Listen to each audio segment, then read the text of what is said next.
Gostaria que os irmãos abrissem no capítulo 3, a partir do versículo 8. E essa carta é uma carta maravilhosa, né? Uma carta pujante. Muitas pessoas têm essa carta como a sua carta preferida. E é importante a gente pensar que quando Paulo escreveu essa carta, né? Ele não fez assim, vou escrever uma carta lá para a igreja de Éfeso, ou então vou reservar um resort, né? Para que eu esteja bem acomodado nesse resort, para me buscar a Deus, para ver o que Deus quer que seja dito para a igreja em Éfeso. Nada disso. Ele estava preso. E ele estava preso lá nas masmorras, né, nos porões de Roma, da onde ele só sairia para ser decapitado. Ele não sairia mais ali. Então, você imagina, você vai escrever uma carta, você que é uma pessoa influente, né, você vai escrever uma carta, né, o que você escreveria? Né? Uma pessoa influente, às vezes conversa com fulano que conhece o Beltrano, quem sabe que entra com habeas corpus e conhece não sei quem e tal, para me tirar daqui. Nada disso, ele não fala nada disso.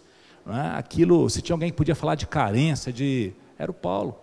E o Paulo, ele começa a carta dele endereçando, né? Porque quando você vai ler uma Bíblia, né? Uma coisa muito importante é o seguinte, nós estamos aqui no capítulo 3, versículo 8. O que quer dizer?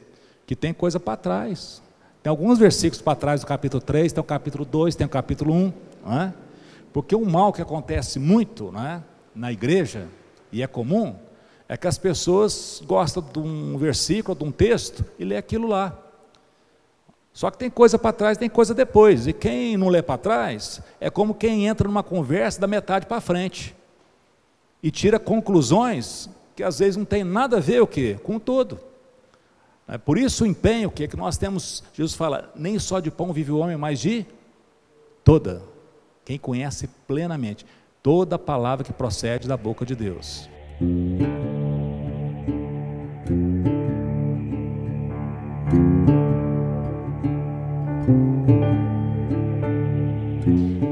Paulo a Timóteo fala assim, que a gente deve se apresentar a Deus como obreiro, né, um obreiro que não tem do que se envergonhar. Qual que é um obreiro que não tem do que se envergonhar? É aquele que maneja bem a palavra, aquele que sabe usar a palavra da maneira adequada.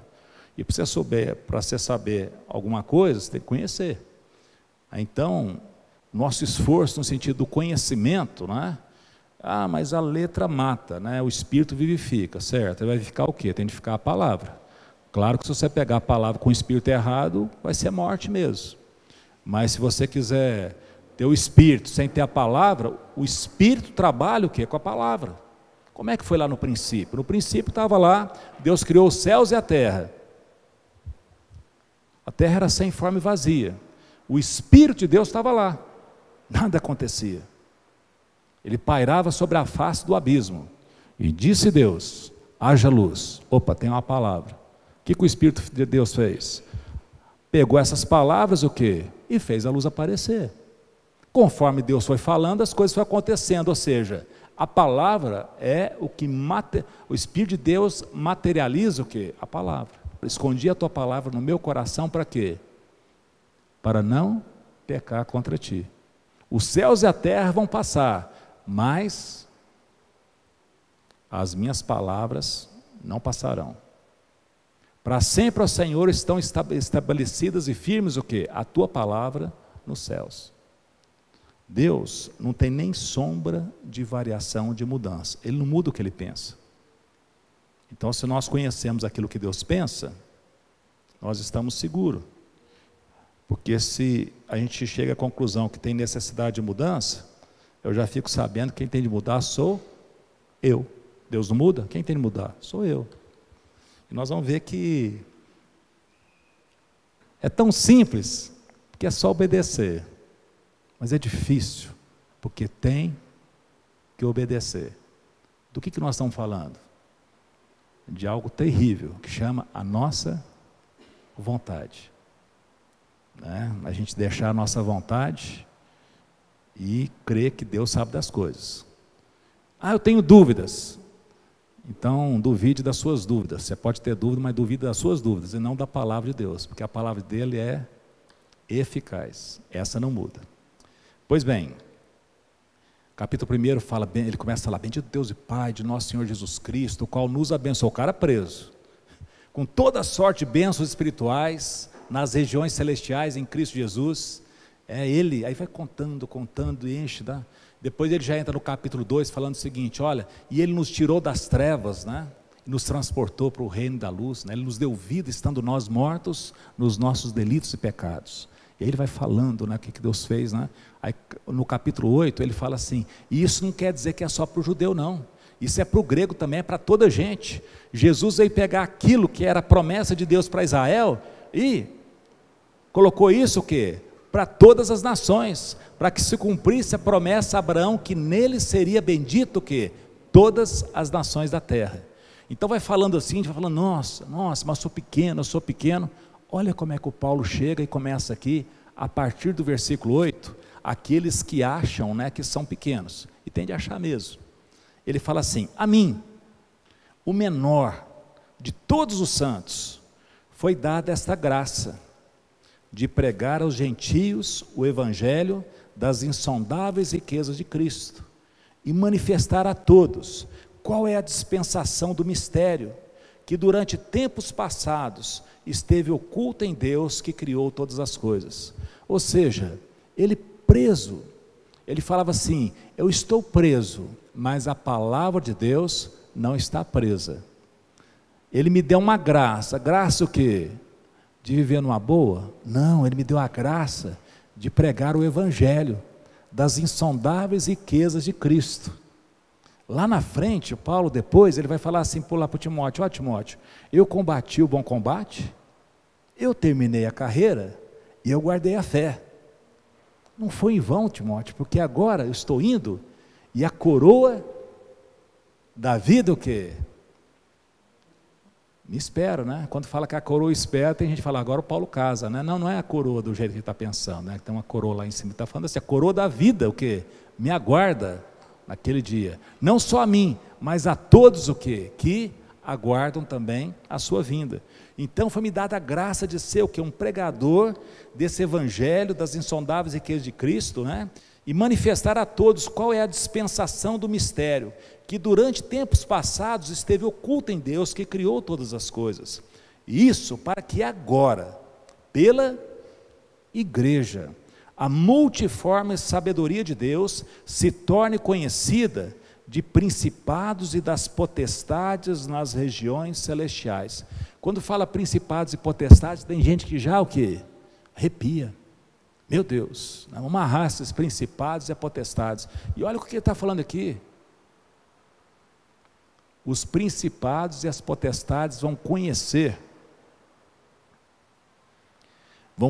a multiforme sabedoria de Deus pela igreja. A igreja é que vai fazer conhecida até principados e potestades. Aí você fala assim, mas para que eles precisam saber? Tem muita coisa que por não conhecer a Bíblia, a gente anda na cabeça de gente que simplifica, tá certo? E a gente acha que é aquilo. Só que toda gente hoje tem acesso à palavra de Deus. Se alguém quer ser nobre, como eram os crentes de Bereia, teria o quê? De confrontar aquilo que é pregado com aquilo que está escrito. Porque os crentes de Bereia dizem que eles eram nobres, porque eles não liam qualquer conversa, eles viam a pregação do próprio apóstolo Paulo, e depois eles iam conferir se de fato as coisas eram daquela maneira. E Paulo não achou ruim disso. Ele falou, olha, eles são mais nobres, eles levam a sério. Gente, para que principado e potestade tem de conhecer? Eles vão conhecer aquilo que eles desprezaram. Então, às vezes a gente fica com muito medo, tem gente que morre de medo do capeta, do principado, da potestade, isso aí tudo. E na verdade, meus irmãos, na verdade, não precisa ter medo. Você não tem de temer isso. Você quer para temer alguma coisa? Tema a Deus. Não tema aqueles que podem fazer a gente sofrer alguma coisa aqui nessa terra e depois de matar a gente não pode fazer mais nada. Quer temer? Tema aquele que pode fazer perecer no inferno, não só o corpo, como a alma, como tudo mais. Então os principados e potestades nas regiões celestiais estão conhecendo na igreja, não é? Os segundo o eterno propósito de Deus, que estabeleceu em Cristo Jesus nosso Senhor. Em Cristo nós temos ousadia, acesso a Deus com confiança mediante a fé nele. Deixa eu falar rapidamente a respeito dessa situação. A gente fala muito do nascimento de Jesus, Natal. O mês que vem nós vamos encher a conversa de Natal. Fala muito da ressurreição de Jesus. Fala pouco da assunção de Jesus. E quase não se fala o que aconteceu lá no céu quando Jesus chegou lá. Mas se você abrir lá em Apocalipse 12, você fica sabendo que quando Jesus chegou no céu, houve uma guerra no céu. Miguel e os seus anjos partiram para cima do dragão vermelho e os seus anjos. E esse dragão vermelho, para que não haja dúvida, é a antiga serpente lá do Éden. Para não ter dúvida, tem outros dois nomes, Satanás e Diabo, pronto. Então, está bem identificado, né? O dragão vermelho, antiga serpente, Satanás, quer dizer adversário, e Diabo quer dizer acusador. E ele partiu e expulsou o Satanás lá do céu. Aí você fala, meu Deus, mas será que o Satanás estava no céu? Estava, tinha acesso ao céu. Ele perdeu o acesso ao céu quando? Quando Jesus chegou lá. E ele estava lá fazendo o quê? Acusando os irmãos de dia e de noite. Aí você entende, por exemplo, o livro de Jó. Por que o Satanás entra lá no meio dos filhos de Deus? O quê? Normal, ninguém expulsa ele está lá, ele tem legitimidade para estar lá. E mais, ele tinha uma função importante. Qual a função importante? De supervisão. Como outros tinham supervisão. Ele apresentava relatórios. Deus pergunta para ele, escuta, de onde você vem? De passear a terra, de olhar por ela. Você observou meu servo Jó? Por que Deus pergunta isso? Provavelmente porque estava em volta, né?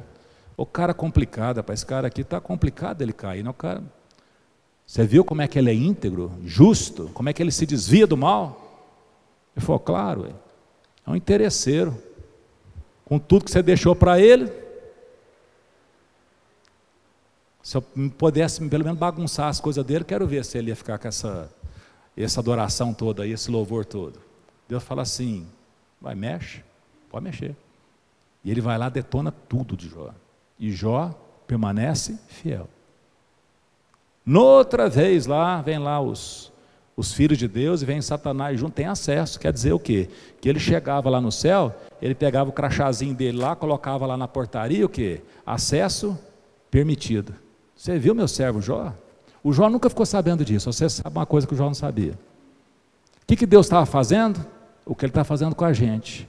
Ele vai fazer conhecido o mistério para os principados e potestades na vida dos filhos. O Jó estava fazendo conhecido lá só que aquilo não estava manifesto, agora está. Tem gente que é fiel a Deus. Deus reserva para si gente que não se dobra o quê? Atrás de outros deuses. E aí, você viu? Você falou, você fez e ele continua fiel. Claro, não deixou tocar nele, deixa tocar nele para você ver se o bicho não pula. Pode tocar. Aí ele encheu o Jó de tumor. Você está vendo que tudo ele tinha de pedir autorização? Para ele fazer as diabrices dele, tem de pedir autorização? Aí tem gente que está com medo assim, fala, nossa, e se pedir a respeito de mim? Não é isso? Agora está meio complicado ele fazer isso. Por quê? Porque não tem mais acesso lá. Agora quando ele chega com o crachazinho dele lá e chega na portaria lá, né, e passa, o que dá? Acesso negado. Você pode ver que lá no Apocalipse 12 ele desceu cheio de fúria aqui para a terra, sabendo que pouco tempo lhe resta. E nesse pouco tempo, nos últimos dias, ele está trabalhando com sofisticação. Qual que é a última diabrice dele? Ocupar os púlpitos. Nos últimos dias as pessoas seguirão ensinos demoníacos. Se tem ensinos demoníacos é porque esses ensinos são aplicados. Então se tem uma hora que você pode, eu acho que é até por conta disso que ficou tão fácil agora ter Bíblia, porque ninguém tem desculpa de conferir se aquilo está sendo pregado, de fato tem o quê? Lastro na palavra de Deus. Porque o falso parece demais o quê? Com o verdadeiro, porque senão não era falso, era outra coisa. Não é isso? O falso parece, só que ele não é autêntico. Você pode ver lá no mesmo Apocalipse que fala o quê? Que aquela besta que vem da terra, que é a falsa religião, tem aparência de cordeiro, mas na hora que abre a boca, fala como dragão. Voltando aqui então. Portanto, eu peço a vocês, olha, é muita coisa, até os principados e potestades agora está revelado, eles estão conhecendo de Deus através da igreja. Portanto, eu peço para vocês que não desanimem por causa das minhas tribulações em favor de vocês, pois isso é motivo de honra para vocês. O cara preso, num tempo que não tinha direitos humanos, em Roma, o único privilégio que o apóstolo Paulo tinha era porque ele era cidadão romano, então ele tinha um privilégio sobre aqueles que não eram romanos. Qual que era esse privilégio? No caso de sentenciado à morte, ele tinha o privilégio, o direito de morrer decapitado, esse era o privilégio que ele tinha. E por que isso é um privilégio? Porque a outra maneira de morrer era crucificado, demorava muito mais, era muito mais dolorido do que ser decapitado, Alguém quer um privilégio aí? Não? Tá ok. Não tinha direitos humanos, mas ele tinha esse privilégio. No restante, o tratamento era o mesmo. Agora olha o que o Paulo faz. Ele vai se colocar agora de joelhos. E ele vai te colocar de joelhos por ele. Não, porque ali estava difícil, estava punk a situação ali. Estava uma reclamação. Irmãos, olhem por mim que está difícil essa parada aqui. Não. Por essa razão, eu me ponho de joelhos diante do Pai, de quem toma toda a família dos céus e da terra recebe o nome. Um Pai só para toda a família do céu e da terra. Peço que Deus, segundo a riqueza da sua glória, conceda a vocês que sejam fortalecidos com poder, mediante o seu espírito no íntimo de cada um. Quer dizer, então não é para ser fortalecido, para sair fazendo aí o quê? Uma miséria. O tanto que eu sou fortalecido, vou fazer um show, vou fazer uma apresentação, vou fazer, não, no íntimo, de verdade. E assim, pela fé, que Cristo habite no coração de vocês, estando vocês enraizados e alicerçados em amor. Você vê que não é poder. Muita gente está atrás do poder de Deus. Isso faz parte da igreja. Só que a prioridade, o que é? É o amor sem fingimento, sem constrangimento. O amor que uma pessoa sinceramente ela busca o quê? O interesse do outro, o interesse comum. Então vocês estando enraizados, alicerçados em amor, isto para que com todos os santos, não é sozinho, mas com todos os santos, então não é com toda a turma, não é com toda a gente, mas com todos os santos. E quem que é santo? É aquele que tem o santo dentro de si, que é Jesus. Que vocês possam compreender qual que é a largura, o comprimento, a altura e a profundidade, e conhecer o amor de Cristo, que excede a todo entendimento, para que vocês fiquem cheios de toda a... Apareceu a palavra aí, é nesse ambiente que vai aparecer a palavra plenitude. Quer ficar cheio da palavra de Deus, da plenitude de Deus? Então é nesse ambiente que está falando. E isso pode acontecer com um menor. Imagina o Paulo falando, eu o menor de todos os santos. Quanto mais consciência a pessoa vai tendo do amor de Deus, da santidade de Deus, da pureza de Deus, mais ela se diminui. Tende em vós o mesmo sentimento que houve em Cristo Jesus, que sendo Deus, não se agarrou a isso, não teve a usurpação de ser como Deus, mas ele se esvaziou e assumiu a forma de servo, sendo obediente até a morte, morte de cruz. Aí Deus o exaltou soberanamente e lhe deu um nome que é acima de todo nome, para que o nome de Jesus se dobre todo o joelho, no céu, na terra e debaixo da terra, e toda língua confesse que Jesus Cristo é o Senhor, para a glória de Deus Pai. Viu? Olha que coisa. Nós estamos reunidos aqui no nome de Jesus. Já viu o movimento de Jesus, como é que foi que ele aparentemente terminou? O líder foi crucificado. O tesoureiro se enforcou. A gente é doido de ficar reunindo com o movimento que teve esse desfecho. Um lá que falava demais, negou 3 vezes. O outro só acreditava se... O que foi que aconteceu? Você já percebeu que ninguém se reúne em nome de Pôncio Pilatos? Que eu saiba, não sei, acho que não reúne. Alguém se reúne em nome de Herodes? De César? Augusto? Mas o nome de Jesus se reúne. Como é que a gente se reúne no nome de Jesus, se ele morreu? É porque a morte dele significa o quê? A nossa vida. Qual é o lugar que eu escuto falar que o próprio Deus assumiu a forma da criatura e morreu no lugar da criatura, para que a criatura fosse elevada à família de Deus? Em que lugar você ouve falar que um filho único, herdeiro de muita coisa, aliás, de todas as coisas, ele resolve fazer tudo o que Jesus fez para ter com quem repartir a herança que era só dele? Vai no funeral de rico aí para ver. Às vezes tem lá os herdeiros pensando assim: para que meu pai foi ter tanto filho desse jeito, né? Podia ter menos, né? Na hora que dividisse a pizza, né? Briga por conta de espólio, de inventário. Agora Jesus não era o único legítimo, ele fez tudo isso. Então é muito grande o que a gente tem. Se tem uma coisa que não combina com o crente, chama carência. Só que a gente tem de abrir bem os nossos olhos da fé e pedir a Deus colírio, para que a gente possa enxergar. Porque senão, se os nossos olhos forem bons, o nosso corpo vai ser luminoso. Agora, se os nossos olhos forem maus, e não basta estar na igreja. Vê o próprio Apocalipse, 7 igrejas lá.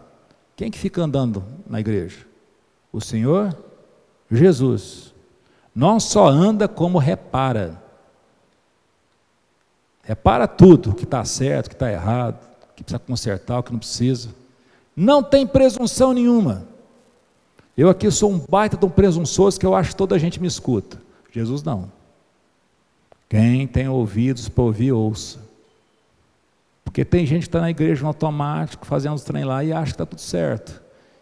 E Jesus está o quê? Andando, vendo, conferindo e mais, comentando. Você já viu que Jesus tem umas coragens que é difícil você achar?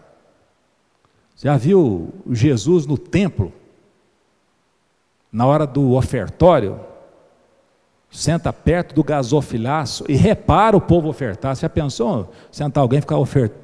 O que está preenchendo desse cheque aí? Quantas notas você está colocando aí?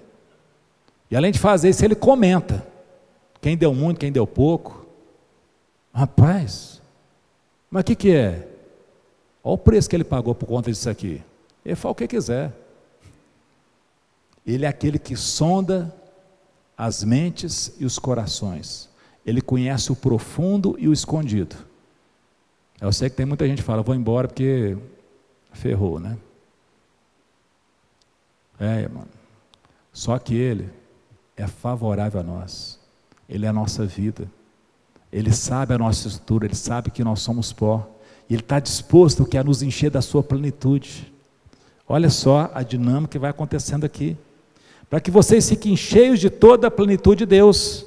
Ora, aquele que é poderoso para fazer infinitamente mais do que tudo o que pedimos ou pensamos, conforme o seu poder que opera em nós, a ele seja a glória na igreja e em Cristo Jesus, por todas as gerações, para todos sempre, amém. Olha a plenitude do pensamento de Paulo, atinge todas as gerações, toda a igreja, e toda a eternidade, porque fala para sempre.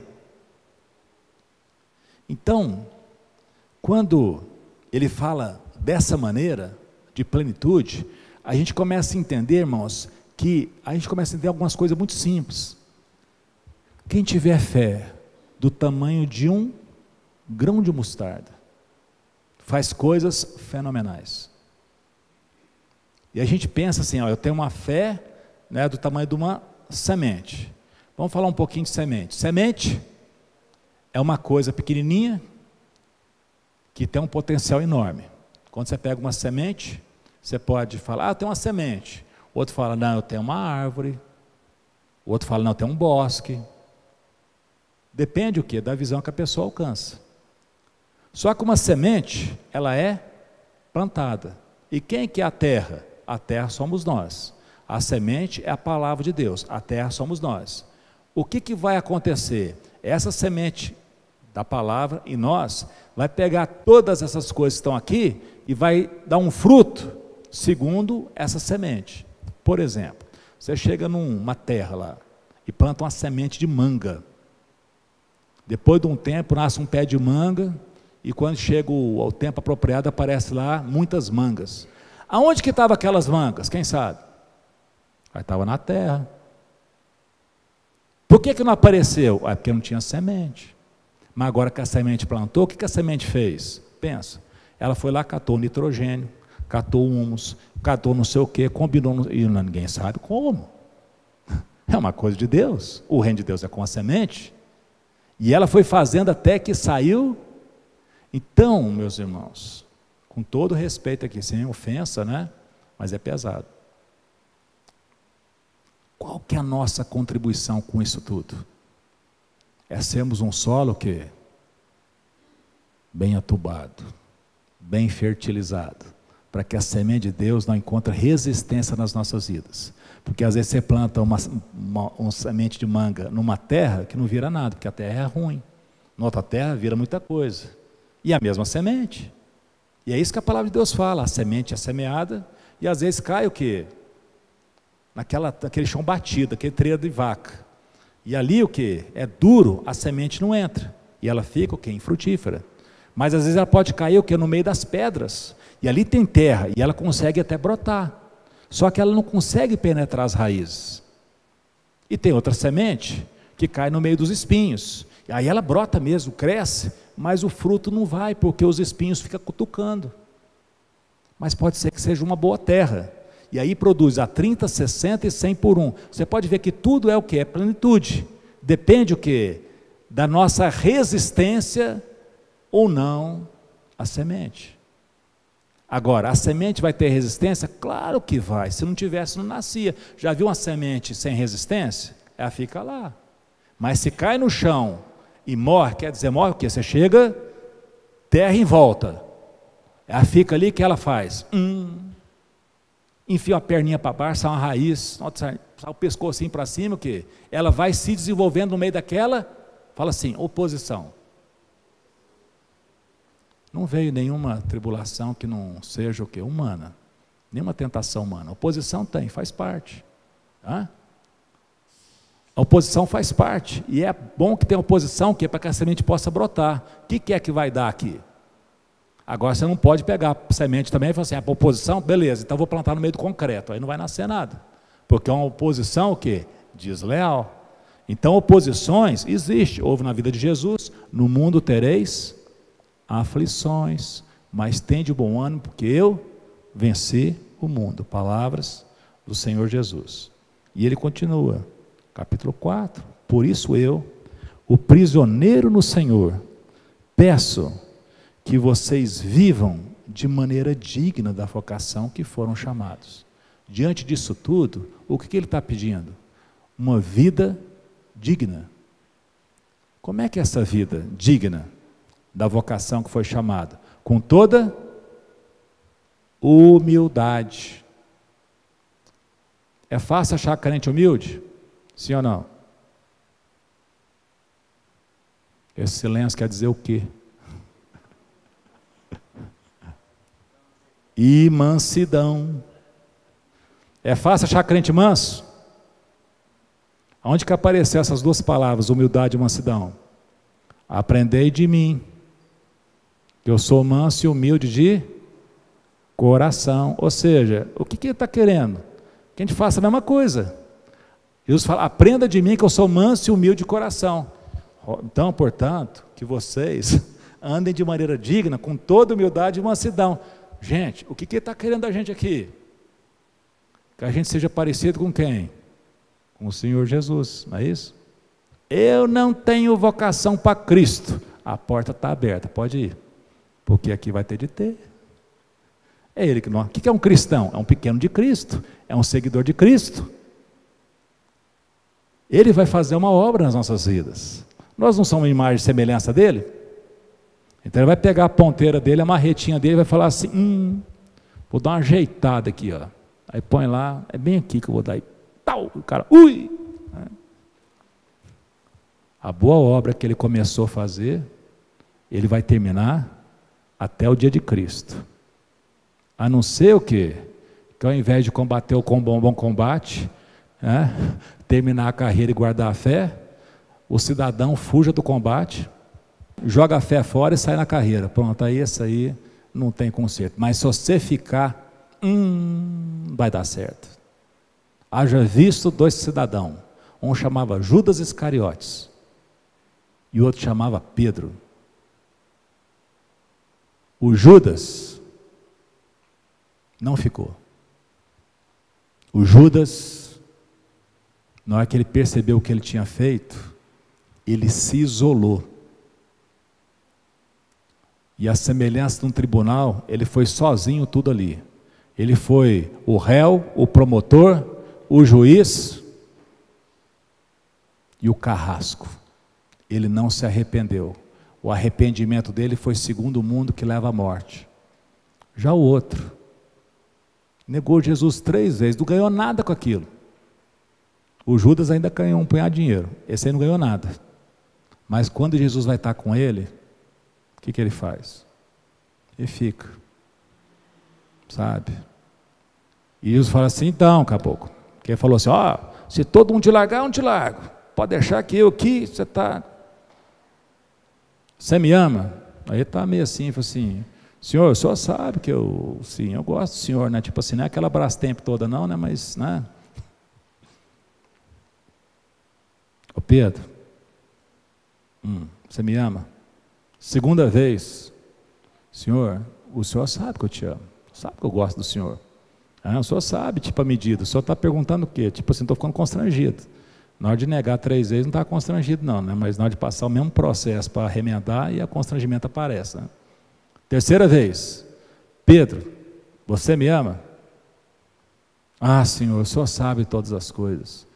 Aí ele falou assim, eu sei, Pedro, eu sei que quando você era novo você fazia o que você queria, mas quando você ficar velho, você não vai fazer o que você quer. Outro vai te levar pela mão e você vai vestir roupa que você não queria vestir. E isso ele falava segundo a morte, que o Pedro queria morrer e ia glorificar a Deus. O que ele está falando? Pedro, eu vou levar você a me amar. Você vai andar por um caminho que você vai ficar claro e evidente que você me ama. Então aqui fala com humildade, longanimidade. Olha, o que é longanimidade? Longanimidade. Português, junção de 2 palavras, ânimo, longo. É a pessoa que tem o quê? Um bom fôlego. É aqueles que terminam uma maratona. Não é aqueles cristãos que saem correndo igual o início de São Silvestre lá, né, vestido de Chapolin Colorado, Batman, né, só para aparecer na televisão. Mas é aqueles camarim de canela fininha desse jeito assim, está treinado de correr o quê? De leão. Então, gente preparada. Mansidão, humildade e longanimidade. Você viu que aqui não tem diploma no seminário teológico tal, né? Prêmio de conhecimento, não está isso, é coisa simples, manso, humilde e longânimo. O que mais? Suportando uns aos outros em amor, fazendo tudo para preservar a unidade do Espírito, o vínculo da paz. Quando fala todo esse ambiente aqui, irmãos, suporte, fala, tem de suportar os outros, mas o fulano é insuportável. Não, esse livro aqui, está sendo essa púlpito aqui está suportando o quê? Esse livro. é na maneira como nós ajudamos. E ajudar não é fazer a vontade do camarada. Tem gente que acha que a gente está suportando quando faz a vontade. Gente, a gente não tem que ter compromisso com a vontade de ninguém. Nós temos compromisso com a vida das pessoas. Os meus amigos não têm compromisso com as minhas vontades. Têm compromisso com a minha vida. Tanto é que vira e mexe, eles me puxam a orelha. Ó, aqui não. Ó, tem certeza, combina. É muitas vezes o que é constrangedor, porque a gente que fala assim, ó, desse jeito não dá, não combina. Precisa moderar. Fazendo tudo para preservar a unidade do Espírito no vínculo da paz. Meus irmãos, nós somos dados uns aos outros para nos estimularmos a prática de boas obras. Não é para ficar falando assim, nossa, é bonitinho, hein? Nossa, é legal, hein? Cara, você tem um dom muito bom. Nós não somos dados uns aos outros para dominarmos as nossas vaidades, mas é para nós nos ajudarmos, é para nós nos amarmos. Irmãos, a pessoa que está entregue a si mesmo, ela está entregue ao pior inimigo, que é ela mesma. Quem vive sozinho, só busca o seu próprio interesse. Irmãos, não importa o pecado, Jesus pagou todos eles. Mas eu vou te falar uma coisa.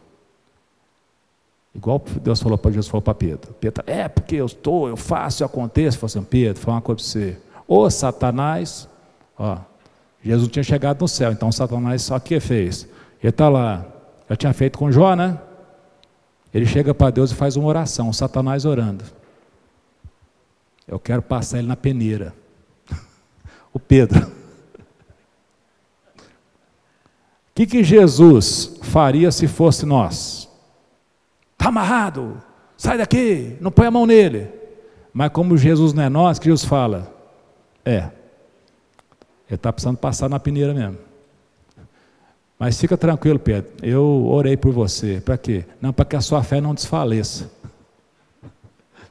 E quando você converter, quando você for peneirado, quer dizer, e ficar firme e converter, Pedro, seja pleno, fortaleça os seus irmãos, saia do eu, Pedro, viva a realidade do nós, saia da comodidade e viva a comunidade.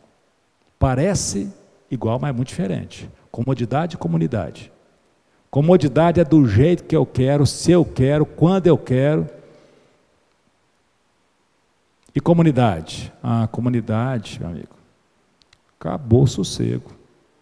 Acabou o sossego. Por quê? Porque sempre vai ter alguém precisando. E você vai estar disposto? Ou não? Você vai ser da comunidade ou você vai ser cômodo? Faça tudo para preservar a unidade do Espírito no vínculo da paz. Há um só Deus, há um só corpo, um só Espírito, como também uma só esperança. Há um só Deus, uma só fé, um só batismo, né? Vai falando. Na qual vocês foram chamados. Há um só Senhor, uma só fé, um só batismo, um só Deus e Pai de todos, o qual é sobre todos e age por meio de todos, está em todos. Mas a graça foi concedida a cada um segundo o dom de Cristo.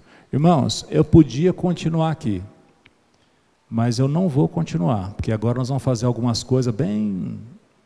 Chegou a questão aqui, já foi suficiente aqui, para você entender o que é plenitude. Plenitude não é um punhado de eus. Plenitude é um conjunto de nós. Como que eu me encaixo no todo? E não como eu me destaco no todo. Já viu gente que gosta de destacar? O que destaca num corpo? Espinha, cravo, furúnculo, ferruga, tá certo?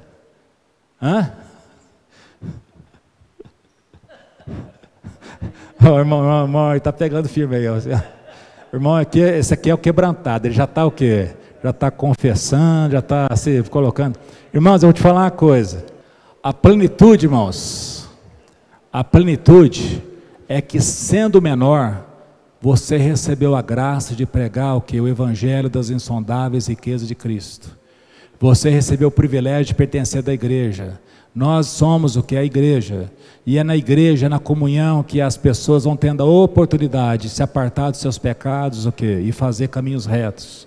Deus, Ele é por nós. Quem pode ser contra? Quem pode nos separar do amor de Deus? O que podia nos separar de Deus? Não eram os nossos pecados? Jesus Cristo não pagou na cruz do Calvário os nossos pecados? Então o que pode separar agora? É o orgulho, é a presunção, é a vaidade, é a petulância.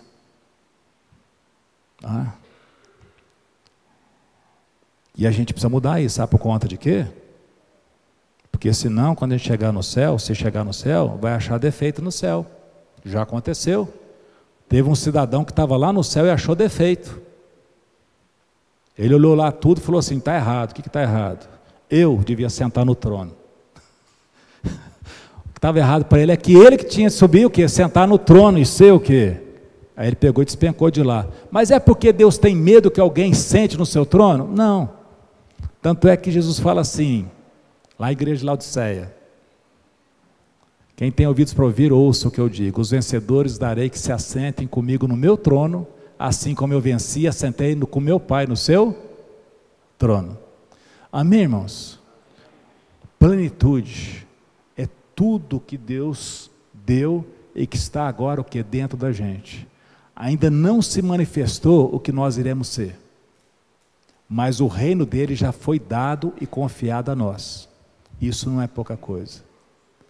Toda pessoa que quer ter uma performance sozinha, isolada, à minha vontade, do meu jeito, ainda não passou pela experiência da plenitude.